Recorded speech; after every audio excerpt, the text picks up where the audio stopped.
예수님은 때때로 우리를 한없이 좌절시키십니다.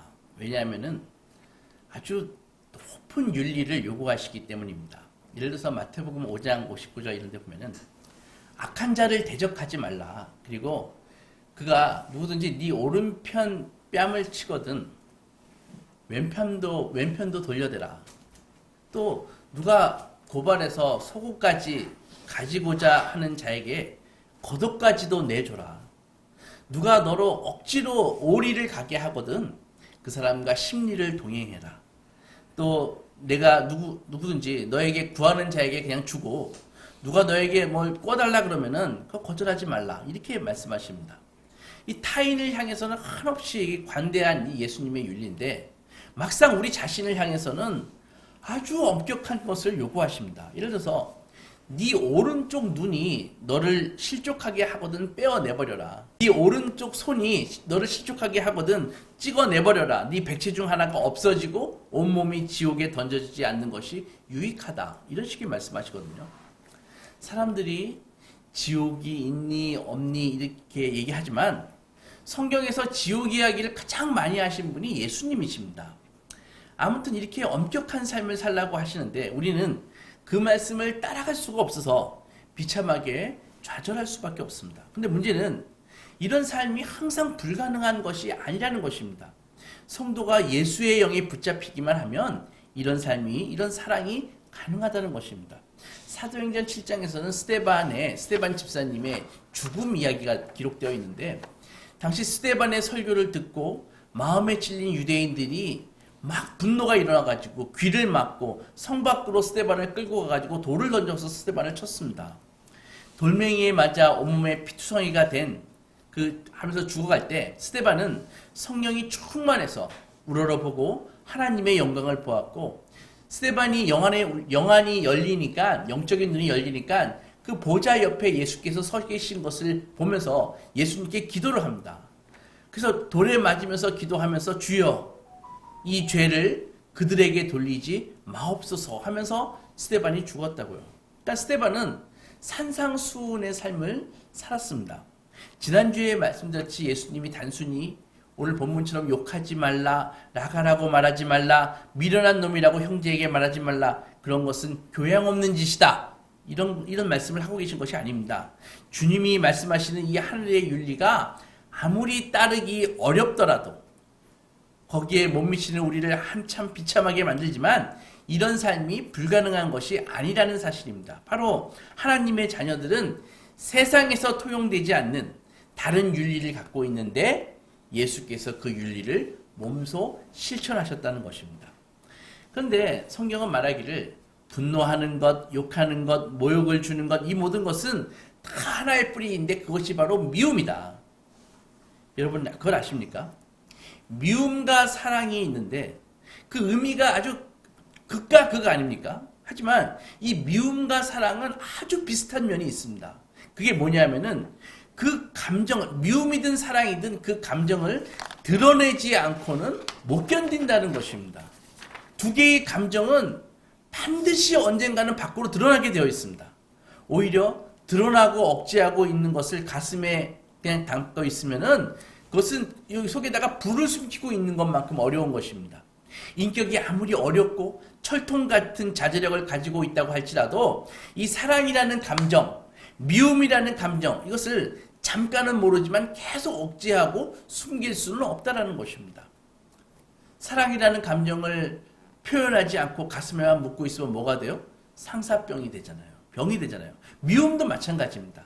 우리 가슴 속에 이 미움이라는 감정을 가지고 이 미움이라는 감정을 밖으로 표출할 때 사실은 어떤 카타르시스, 배설의 효과를 누립니다. 미움을 품고 있으면 그 미움이라는 감정은 이 여러 가지 미움이 시작되면 그 미움이라는 감정이 점점 내 모든 감정 중에 1순위가 되거든요. 그러면 2순위, 3순위 감정들과 막 섞여가지고 이게 뒤죽박죽 되어버립니다. 결국은 감정이 불안해지고 말도 헛나오고 건강에 해가 되는 것입니다. 어떤 사람들은 막 이것저것 생각하지 않고 자기가 좀 힘이 세다고 생각하면은 막 퍼붓는 사람들이 있습니다. 그러면서 하는 말이 미안한데 나는 뒤끝이 없어. 네가 좀 이해해줘. 이렇게 말하는 사람들이 많이 있습니다. 그러나 자기만 뒤끝이 없지, 자기 할을 다 배설해버리고 시원할지 모르지만 자기는 그 험한 말을 들은 사람들은 가슴에 깊은 상처가 남는 것입니다. 하나님은 약자에게 막 퍼붓는 그런 사람이 뒤끝이 있나 없나 이것을 판단하시는 것이 아니라 그렇게 모욕적인 발언을 마구 하는 것, 그것 자체가 내 속에 있는 미움을 보여주는 것이라는 것입니다. 그것은 어떤 이유로도 정당화될 수 없습니다. 근데 솔직히 마음속에 독한 마음을 품고 있을 때 막 쏟아놓으면 본인은 시원하죠. 그런데 시원한 것은 본인 느낌이고 하나님과의 관계는 더 막힌다는 것입니다. 많은 사람들이 이런 악순환 속에서 살아가고 있습니다. 근데 보세요. 이 미움이라는 감정이 여기저기 대상을 막 바꿔가면서 돌아다니는 것이 아닙니다. 무슨 말인가 하면 오늘은 이 사람을 미워했다가 내일은 저 사람을 미워하고 모레는 이 사람이 다시 사랑스러워지고 글피는 이 사람을 미워하고 이런 것이 아니라는 것입니다. 그렇게 되면 그 사람은 정신병자입니다. 대부분 10년, 20년 전에 미워했던 사람을 지금도 미워하고 있습니다. 앞으로도 영적인 변화가 일어나지 않는 한 계속 미워하게 됩니다. 안 보면 잠시 잊혀질 수 있죠. 그러나 안 보이더라도 문득문득 그 사람이 떠오르고 다시 미워하게 됩니다. 그리고 이 미움이라는 이 감정은 하나님과의 관계에서 근원적으로 해결받고 치유되기 전까지는 이게 사라지는 것이 아닙니다. 10년, 20년, 30년 계속되고 다시 만나면 기가 막히게 이 미움이라는 감정이 다시 솟아납니다. 더 심한 경우는 어떤 사람들은 사람을 딱 처음 보면은 그 사람을 짧은 시간 안에 미워할 사람과 친하게 지낼 사람을 결정해버리는 사람들이 있습니다. 편견을 가지고요. 비록 그 판단이 정확한 것이라 할지라도 그러나 불행은 그 사람에 대한 나의 믿음이 타당성이 있든 없든 그것이 문제가 되지 않는다는 것입니다. 잘 들어보세요. 제가 지금 어떤 사람을 미워하는데 내가 그 사람을 미워하는데 그 미움이 타당성이 있는 미움이 있고 타당성이 없는 미움이 있을 수 있는 거 아닙니까? 그럼 예를 들어서 이런 말을 많이 듣는데 요즘에는 그런 말을 잘 안 쓰는데 예전에는 이런 말 많이 썼습니다. 사람들이 저 사람은 정말 주는 것 없이 미워. 그런 말 들어본 적 있죠. 근데 여전히 그런 말은 지금 잘 안 쓰지만 그런 태도는 사람들에게 다 남아 있습니다. 이것은 타당성이 없는 것입니다. 그런데 저 사람은 정말 도덕적으로 문제가 있어. 너무 이기적이야. 자기밖에 몰라. 난 그 사람이 싫어. 이것은 타당성이 있는 미움입니다. 그렇죠. 그런데 하나님과의 관계에서 문제를 일으키고 있는 것은 내가 그 사람을 미워하는 것에 대한 타당성이 있고 없고가 문제가 되는 것이 아니라 미워하는 감정 자체가 문제가 된다는 것입니다. 지금 여러분께서 들으신 이야기는 보통 생각과 좀 많이 다르실 것입니다. 왜냐하면 우리가 보통 이 생각하는 것이나 사고체계가 세상적이기 때문에 이 세상적인 기준에 의해서 지배를 받고 살고 있기 때문에 생소하게 느낄 것입니다. 문제가 되는 것은 내가 어떤 사람을 미워할 때 나의 미움이 타당성이 있는가 타당성이 없는가가 아니라 내가 미워하고 있는 감정을 가지고 있는가 그 자체가 문제가 된다는 것입니다. 그것을 잘 보여주고 있는 사건이 마태복음 18장에 나옵니다. 21절에서 베드로는 예수님에게 질문합니다. 주님, 형제가 내게 죄를 범하면 제가 몇 번이나 용서를 해줄까요? 7번까지 할까요? 라고 물었습니다. 아시죠 이 내용? 예수께서 베드로에게 이렇게 답변하십니다. 7번뿐 아니라 7번씩 70번이라도 용서해라. 즉 490번이라도 용서하라. 그런 말씀이신데 이 말씀을 언뜻 읽으면 또 우리를 좌절하게 만들죠. 근데 잘 생각해보면 예수님의 이 말씀은 용서를 빌러오는 사람에게 하신 말씀이 아님을 알 수 있습니다. 이 말씀은 용서해 주는 사람을 위해서 하는 말씀입니다.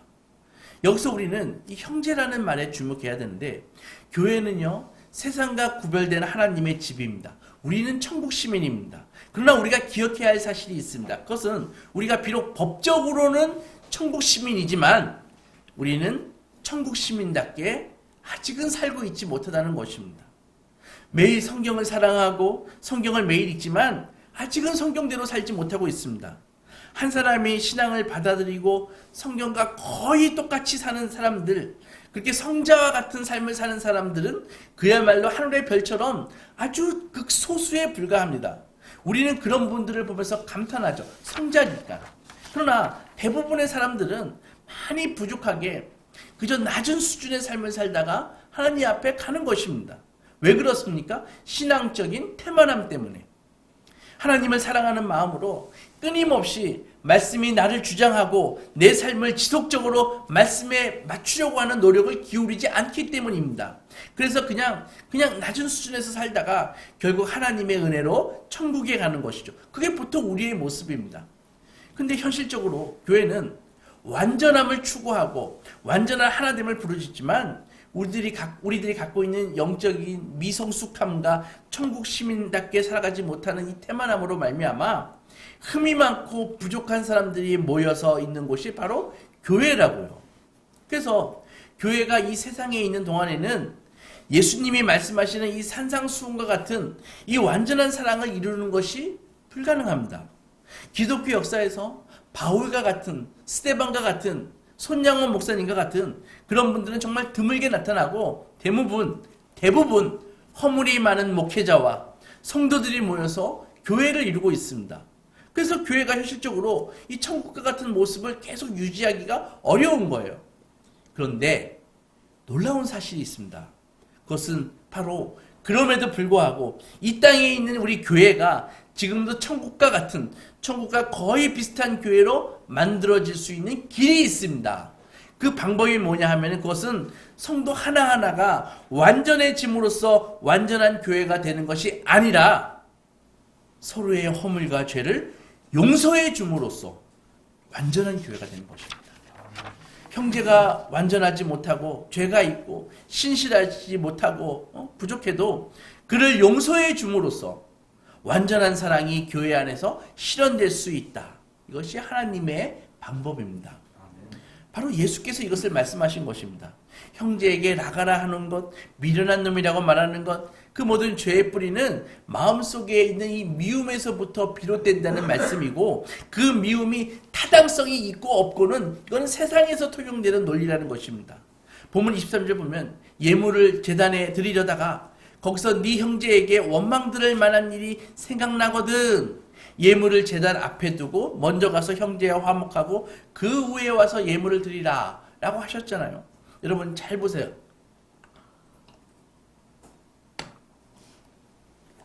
잘 보면요.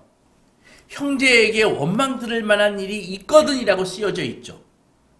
여기에 그렇게 쓰여져 있지 네가 형제에게 원망을 들을 만한 일을 저질렀거든 그렇게 안 써 있거든요. 그러니까 그게 무슨 말이에요? 형제가 오해를 해서라도 너를 원망하고 있다면 그 오해가 타당성이 있건 없건 간에 그 원망이 하나님과 너 사이에 문제가 된다. 그 말씀이라는 것입니다. 세상에서는 피해를 당했을 때 그만해. 더 이상 얘기하지 마. 라고 하면 그거는 용서하겠다는 말이 아니라 문제 삼지 않고 복수하지 않겠다는 말이죠. 그러나 하나님께서는 그렇게 해서는 미움의 문제가 해결될 수 없다.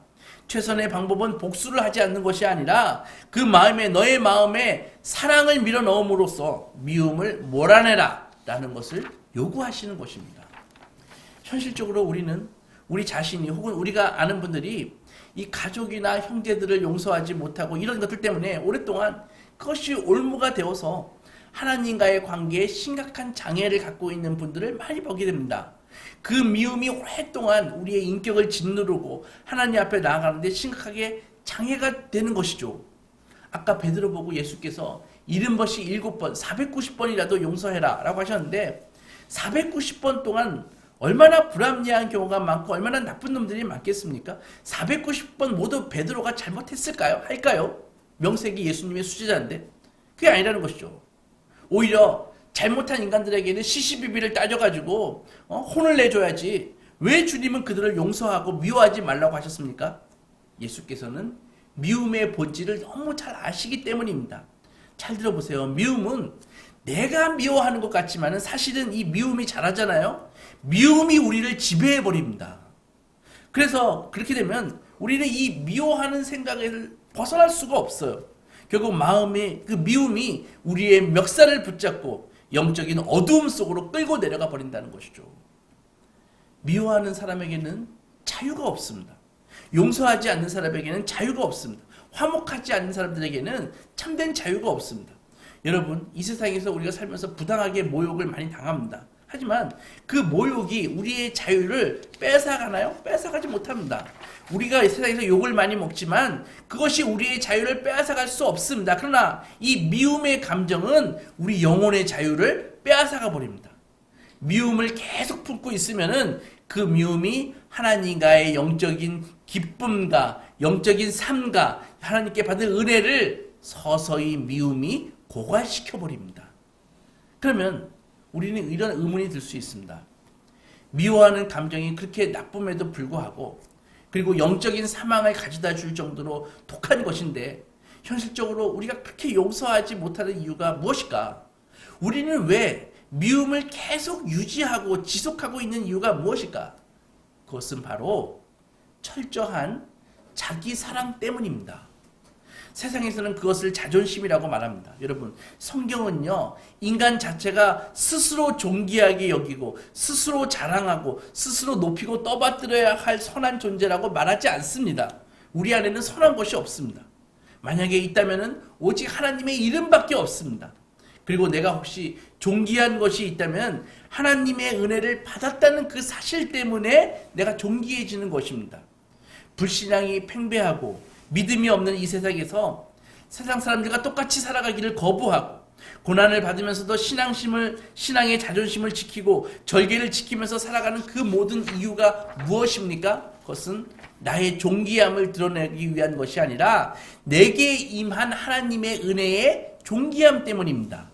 내가 죄악 가운데 살아간다면 나의 이 수치스러운 삶을 통해서 나에게 은혜를 주신 하나님의 이름에 누가 되기 때문에 그것을 걱정하는 그 신앙, 이것이 바로 성도로 하여금 자존심을 가지고 살아가게 하는 유일한 것이어야 된다는 말씀입니다. 그런데 대부분의 사람들이 미워하는 동기는 그렇지가 않습니다. 시편에 보면은 신령한 미움이 나옵니다. 예를 들어 주께서 나의 모든 원수의 뺨을 치시며 악인의 이를 꺾으셨나이다. 시인은 그 시를 그렇게 식구로 표현하거든요. 그러니까 이 표현이 극단적으로 보일지 모르지만 시인이 그런 표현을 쓴 이유는 바로 그가 가장 소중하게 여기는 하나님의 이름에 대한 열망 때문에 그런 표현을 썼다고요. 그러나 우리가 갖고 있는 미움의 대부분의 동기는 그렇게 결코 신령스럽지 않습니다. 만약에 그런 신령한 동기에서 비롯된 미움이 있다면 그것은 그 사람 개인에 대한 미움이 아니라 자기 자신의 죄에 대한 미움이기 때문입니다. 미움입니다. 대부분의 동기 자체가 이기적인 동기입니다. 그것은 언제나 사소한 것에서부터 시작됩니다. 예를 들어서 자주 만나는 사람들 중에 한 사람이 눈에 거슬러요. 왜냐하면 그가 밥 먹을 때 쩝쩝 소리를 내고 트림을 크게 하기 때문입니다. 그때부터 그가 미운 것입니다. 언제나 이렇게 미움의 이유들은 사소한 데부터 시작되는 경우가 아주 많이 있습니다. 근데 놀라운 사실은요, 이 미움이라는 씨앗이 한 번만 탁 마음에 떨어지면 그 다음에는 이 미움이 자라납니다. 그 미움의 씨앗은 우리의 인격 속에서 자라납니다. 미움이 우리의 인격 속에서 자라가지고 줄기를 뻗고 열매를 맺습니다. 그렇게 자라난 미움은 넝쿨처럼 우리의 심령을 감싸버리고 우리를 컴컴한 어둠이 영혼에 깃들게 만듭니다. 여러분, 다른 죄들은 비교적 분명하게 이 밖으로 드러납니다. 그래서 그 죄의 원인을 쉽게 알 수 있습니다. 즉 하나님과의 이 영적인 관계가 탁 막혔잖아요. 그러면은 대부분 알아요. 왜? 무슨 죄 때문에 내가 하나님과의 지금 영적인 관계가 막혀있다. 이것을요. 분명히 진단을 내릴 수 있습니다. 그런데 이 미움은요, 순전히 드러나지 않고 내 속에서 싹이 트고 자라고 열매를 맺어버립니다. 여러분, 한 가지 물어보겠습니다. 예수를 믿은 지 얼마 되지 않는 신앙이 어린 사람들이 용서를 잘할까요? 신앙생활을 오래 하신 분들이 용서를 잘할까요? 교회 생활을 오래 한 분들이 보통 용서를 더 못합니다. 다는 아니지만, 그리고 미워하는 사람 숫자도 더 많습니다. 왜 그럴까요? 바로 지식 때문입니다. 여러분 이렇게 말씀을 듣고 신앙생활을 하다 보면 이 지식이 계속 자라지 않습니까? 여러분 신앙을 떠나가지고 교회에 와서 졸지만 않고 앉아서 말씀만 들어도 이 시간이 지나면은 몇 년 지나면은 상당한 지식을 쌓을 수 있습니다. 그래서 교회 다니면 다닐수록 사람이 똑똑해집니다. 예전에 보면 여자들은 교회 와서 말씀 듣고 계속 똑똑해지는데 남자들은 낮에 일하고 밤에 술 먹고 주일에 자고 낮에 일하고 밤에 술 먹고 주일에 자고 이러다 보니까 발전이 없잖아요. 그러니까 나중에 남자들이 여자들의 이 지적인 수준을 쫓아가지 못해가지고 문제가 되는 가정들이 많이 있었습니다. 부부싸움을 하면은 말로는 도저히 아내를 이길 수가 없습니다. 아내가 너무 똑똑해서. 참고하십시오. 말씀 그냥 전하는 거 아닙니다. 귀 있는 부모들은 꼭 들으시기 바랍니다. 말씀 듣고 자란 아이들은 뭐가 달라도 다르겠지요. 이렇게 신앙의 수준도 높아지고 지식도 계속 늘어가면 그렇게 되면 자기도 미치지 못하는 자기도 도달하지 못하는 어떤 기준이 엄청 높아집니다.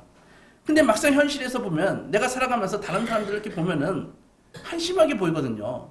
생각하는 것이나 말하는 것이나 행동하는 것이나 윤리적인 수준이 자기 기준에 보면 한심해 보이거든요. 그러니까 이 미움에 지는 죄는 누가 쉽게 빠지냐 하면 교회 속에서 아주 잘 훈련되고 헌신된 사람들, 중직들 이런 분들이 쉽게 빠지는 죄입니다. 그렇다면 이런 미움의 죄에서 벗어나는 유일한 방법이 무엇입니까? 그것은 바로 이 미움이라는 죄가 우리의 눈에는 보이지 않지만 이 미움이라는 죄가 하나님 앞에서 얼마나 영적인 생활에 치명적인 해를 가져다 주고 있는가, 그것에 대한 아주 분명한 인식을 갖고 있어야 됩니다. 내가 이 미움을 갖고 있으면 하나님과의 영적인 관계는 막혀버린다. 이것에 대한 분명한 인식이 있어야 된다는 것이죠. 미가서 6장에서 뭐라고 말씀하셨어요? 사람아, 주께서 선한 것이 무엇인지 내게 보이셨나니 여호와께서 너에게 구하는 것은 오직 정의를 행하고 인자를 사랑하며 겸손하게 네 하나님과 함께 행하는 것이 아니냐. 우리는 항상 우리 마음속에 품고 있는 이 미움이라는 죄가 얼마나 무섭고 하나님과의 관계에 심각한 문제를 일으키고 있는가 하는 것들을 아주 민감하게 생각해야 됩니다. 그 죄의 심각성을 아십니까? 미움이라는 감정 자체는 정말 손가락을 이렇게 구부리는 것처럼 쉽게 생깁니다. 그러나 용서하는 것은 그 손가락을 잘라내는 것만큼 어렵습니다. 용서가 너무 힘들어요. 더군다나 복수만 하지 말라 그래도 어떻게 좀 해보겠는데 용서하라. 예수께서 우리를 용서하신 것 같이 용서하라고 하십니다. 주님은 미움을 넘어 놀라운 사랑으로 우리를 향한 당신의 용서를 보여주셨습니다. 그러니까 어때요?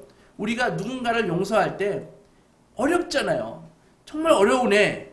용서가 이렇게 어려울까? 그 용서를 경험하면서 나를 사랑하신 하나님의 그 사랑의 깊이와 넓이를 깨닫게 되는 것입니다.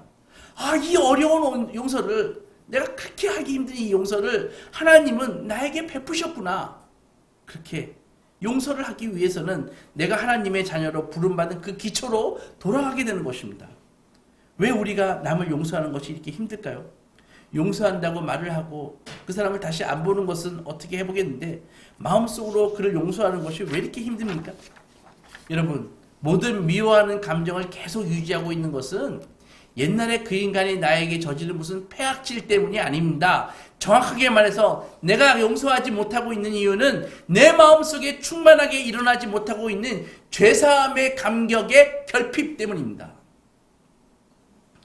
바울이 위대한 사도였지만 실제로 목회 현장에서 많은 대적들과 배신자들을 만나고 많은 동역자들이 바울이 어려울 때마다 떠나는 것입니다. 그를 버리고 가버립니다. 그런데도 불구하고 사도가 마음속에 원망과 배신감으로 우울증에 걸리지 않고 고린도전서 13장과 같은 위대한 사랑의 말씀을 쓸 수 있었던 힘이 무엇일까요? 그것은 사도가 내가 예수 그리스도에게 용서를 받은 것은 죄인 중에 괴수인 내가 용서받은 것이라고 하는 것을 깨닫고 그 믿음을 끝까지 유지했기 때문입니다. 사도는 처음에 나도 사도다 이렇게 얘기하다가 나는 사도 중에 지극히 작은 자다 얘기하다가 나중에 말년에는 뭐래요? 자기는 죄인 중에 괴수다 이렇게 얘기하거든요. 그러므로 신앙이 깊어지면 깊어질수록 자신의 죄를 깨닫게 되는 것입니다. 그렇기 때문에 그는 그 많은 고난과 배신과 이런 걸 당했어도 나중에 고린도서 13장이라고 하는 위대한 사랑의 장을 쓸 수 있게 된 것입니다. 사람을 보면 용서가 안 됩니다. 어떻게 용서가 되겠어요? 속된 말로 팔자 좋은 사람 빼고 진짜 악한 사람에게 제대로 당한 사람은 용서되지 않습니다. 그로 인해 인생이 잘 안 풀릴 때마다 그 사람으로부터 당한 고통이 생각나고 그래서 수시로 그 사람의 이름을 떠올리면서 일을 가는 것이죠. 나쁜 놈. 그 인간 때문에 내 인생이 지금 이 모양 이 꼴이야. 그 사람을 씹으면서 그래서 위안을 받습니다. 그러나 그것은 마약과 같아요. 처음에 한 번만 씹으면 되는데 그 다음에는 두 번, 세 번 계속 증오하는 시간이 늘어갑니다. 생각은 반복을 낳고 반복된 생각은 행동으로 옮기고 행동이 쌓이면 인격이 되는 것입니다. 그렇게 해서 이 미움의 영이 그 사람의 인격을 지배해버립니다. 그러면서 하나님과의 관계도 멀어지고 그의 영혼은 철저히 황폐화됩니다. 불행하게도 신앙인 중에 이런 미움을 가지고 어려움 당하는 분들이 많이 있습니다. 그런데 문제는 그가 그런 미움을 갖게 된 이유가 자기 때문에 생긴 일이 아닐 경우가 많다는 것이죠. 예를 들어 자기가 선택한 것도 아니고 그 집에 그냥 태어났을 뿐인데 되먹지 않은 아버지를 만나서 매일 아빠가 술 먹고 엄마를 패고 아이들도 얻어맞으면서 교육도 제대로 안 시키고 상처를 받으면서 자란 집도 있습니다. 그 속에서 미움의 감정이 생깁니다. 적어도 그런 경우를 하면 세상에서 동정의 여지가 있지 않아요. 세상에서는 이런 상처를 어떻게 다룹니까? 심리 상담으로 다루죠. 그죠? 그의 말을 잘 들어주고 공감해주고 좋은 조언을 해줍니다. 상담을 통해서 그의 배설을 다 받아줍니다. 문제는 배설을 다 받아준다고 해도 그 문제가 해결이 됩니까? 안 됩니다. 그 순간만 잠시 시원할 뿐입니다. 미움의 동기가 어떠하든지 그가 미워하고 있는 감정이 그의 영적인 생활에 심각한 위협을 가져다 주는 것은 피할 수가 없습니다. 그러면 어떻게 해야 됩니까? 심령의 부흥이 일어나기 전까지는 그렇게 깊이 박혀있는 것들은 깨어지지 않습니다. 어떻게 그 미움을 제거할까요? 바로 미움과 비교할 수 없이 큰 사랑을 받아야 그 미움이 깨지는 것입니다. 그것이 바로 십자가의 능력입니다. 미움과 상처와는 비교할 수 없이 놀라운 죄사함의 은총이 십자가를 통해 나타났다는 것을 깨달을 때 그때 세상에서 받은 상처와 그 모든 이란 미움은 제거되는 것입니다. 사랑하는 소망교회 성도 여러분, 우리가 마음에 품고 있는 미움을 다른 말로 표현하면 화목이 깨어진 상태라고 말할 수 있습니다. 예수 십자가는 무엇을 가르쳐주고 있습니까? 십자가는 예수 그리스도의 죽음을 통해서 하나님과 원수된 우리가 화목된 사건입니다. 이것은 세상에서의 화목도 반드시 누군가의 희생이 없이는 이루어지지 않는다라는 것을 알려주는 것입니다. 하나님도 자신을 희생시키심으로써 화목을 이루셨습니다. 화목제에서는 반드시 제물이 희생이 필요하잖아요. 오늘 우리도 마찬가지입니다. 다른 사람의 불합리와 불의에 대해 세상은 우리가 다른 사람으로부터 불합리한 일을 당하고 불의를 당하게 되면은 세상은 우리에게 이렇게 얘기합니다. 너희는 상처받았으니까 그 상처를 유지하고 그를 미워하고 그를 응징할 권리가 있어. 너에게 그를 응징할 권리가 없다면 최소한 미워하기라도 해서 위로를 받아. 이것이 세상의 메시지입니다. 그러나 하나님은 우리에게 세상이 갖고 있지 못한 자원을 주셨습니다. 미움을 이길 수 있는 자원을 주셨습니다. 그게 뭐예요? 바로 십자가입니다. 성경은 예수께서 우리를 용서하신 것처럼 우리도 용서하라고 말씀하십니다. 그것이 바로 예배와 직결되기 때문입니다. 재물을 갖고 왔더라도 만약에 이 미움의 문제가 해결되지 않으면 차라리 그 재물을 갖다 놓고 그거 해결하고 다시 와라. 이렇게 오늘 말씀하시잖아요. 예배와 직결된다는 것이죠. 예배가 뭐예요? 하나님과의 관계의 축소판이고 에센스입니다. 미움은 내가 그 미워하는 대상과의 문제뿐 아니라 예배에 영향을 준다는 것입니다. 그것은 하나님이 이 문제를 얼마나 중요하게 생각하시는지를 예수께서 가르쳐 주십니다. 미움은 우리의 권리 같지만 많은 파괴적인 영향을 만들어냅니다. 우리 자신에게도 파괴적인 영향을 미치고요.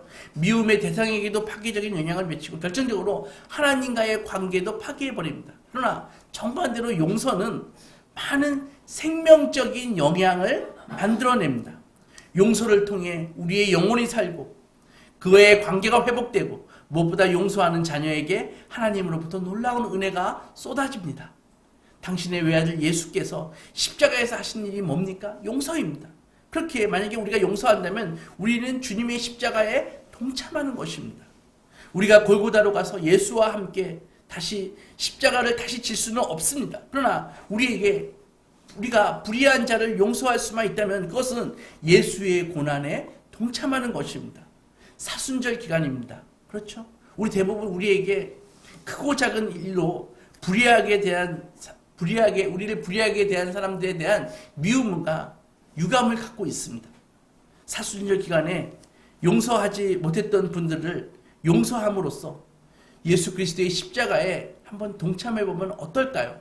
이 사순절 기간에 그렇게 하면은 하늘의 음성이 들릴 것입니다. 예수께 들렸던 하늘의 음성이 들릴 것입니다. 너는 내 사랑하는 이요 내가 너를 기뻐한다. 아무쪼록 우리 소망가족 모두 이 사순절 기간에 용서의 화목제를 드리셔서 내 안에 있는 미움을 제물로 다 태워버리시고 주님의 놀라운 칭찬과 은혜를 받으시는 믿음의 종들이 되시기 주님의 이름으로 축원합니다.